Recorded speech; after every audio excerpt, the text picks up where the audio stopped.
My vision for Africa and for the Innovation Prize for Africa has been a wonderful journey so far. If we manage to create a kind of innovation spirit in Africa so that everybody, every single African, which is pushed by the need, and we have a lot of needs here, think about an idea and looks around and loses the complex of not being done outside but being done here, because most of the time people think what comes from outside is better. And if we manage to create this spirit that things which are produced here in Africa are good, and the innovations which I have now seen in this innovation prize and the evolution over the last 6 years is fantastic. I think the biggest achievement is the impact to rally the various innovators in Africa and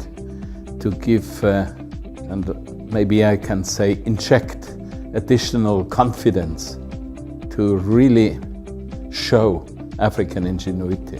The last few years, especially the last 3 years, when I look at the kind of applications we have received and also the number of applications we have received, I see growth. So growth in terms of numbers.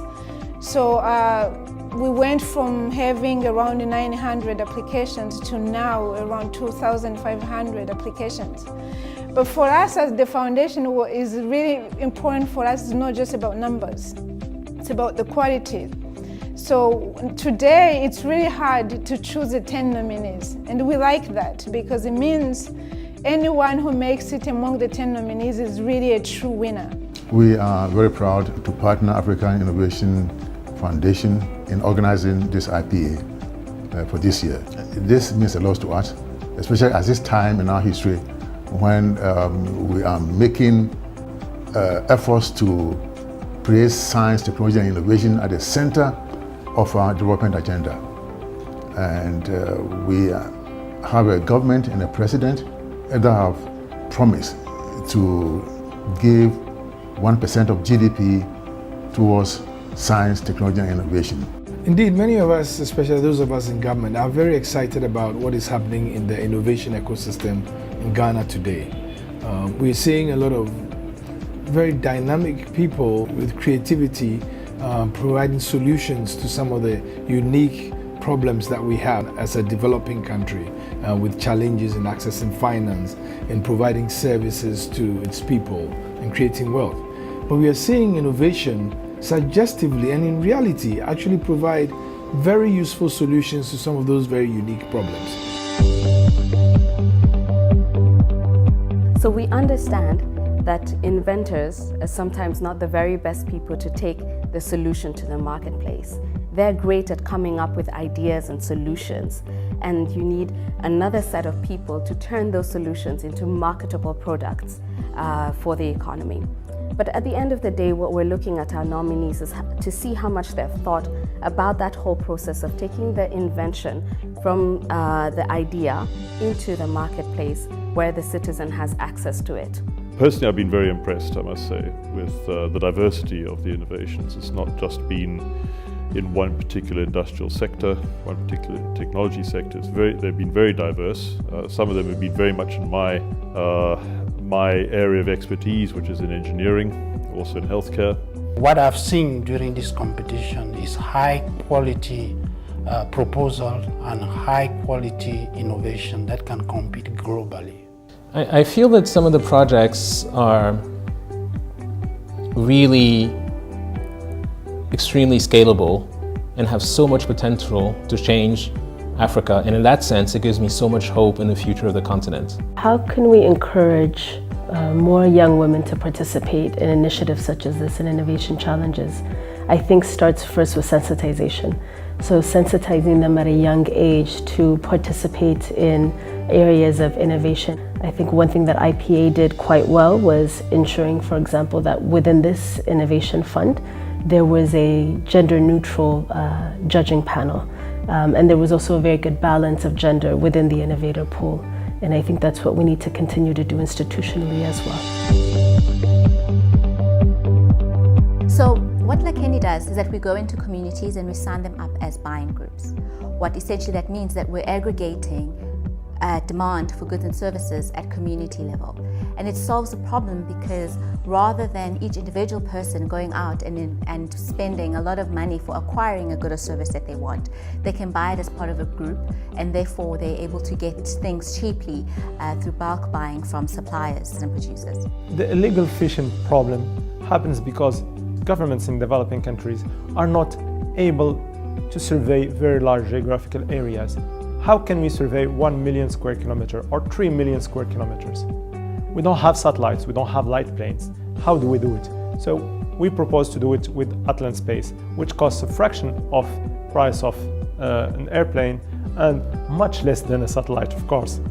And it flies fully autonomously, and it doesn't need extensive training or technical expertise to be managed.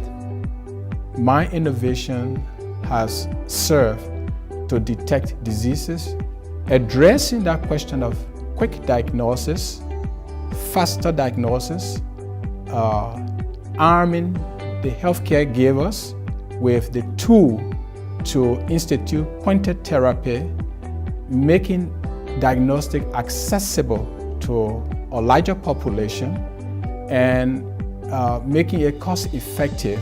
As of now, there's no device on the Ugandan market and even the sub-Saharan market that can safely regulate an infusion process at 8% the cost of a brand new infusion pump.